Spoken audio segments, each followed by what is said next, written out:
There are many controversies behind bringing InBAF to Manhattan due to the high risk of contamination.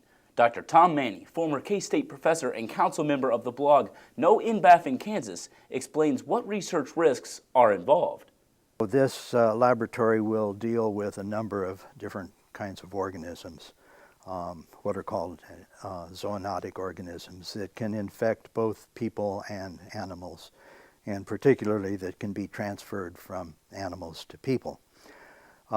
And most of these will be at the BSL level 4 of biosafety because they're diseases that have no cure or vaccines effective for making them safe to work with. A virus getting a lot of attention around the discussion of InBAF is known as foot and mouth disease.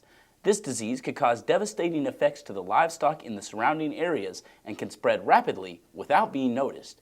Manny says the Department of Homeland Security, or DHS, has had concerns with this issue as well.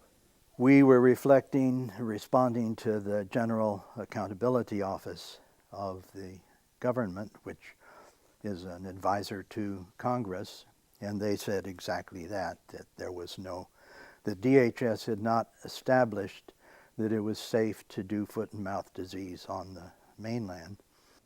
Sylvia Beeman, a Manhattan resident and driving force behind the blog No InBAF in Kansas, feels that the process of InBAF coming to Manhattan has been kept from the public. She says not everyone has been informed correctly, and for her, researching the truth has taken years away from her life.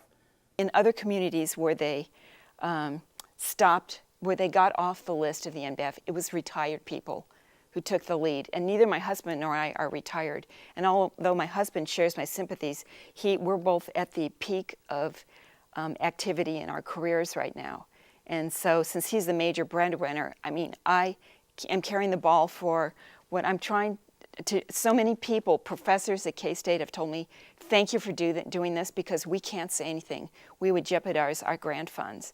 I can't even tell you how many people have told us that. So it hasn't been really fun, and it's been a big sacrifice too. Safety is an important issue, and Beeman says it's not the only one. Many of the people involved in bringing InBAF to Manhattan claim it will boost the economy. However, Beeman doesn't agree. Well, according to the analysis that was just released by the Natural Research Council at the National Academy of Science, they said the losses, if there was an outbreak of foot and mouth disease, and that's only one of the diseases that would possibly be studied at the InBAF, probably the most liable, the most spreadable. Anyway, that the losses could be between $9 and $50 billion, and that they think could be a way underestimate of what the losses can be. For Manhattan Matters, I'm reporter Jacob Hughes.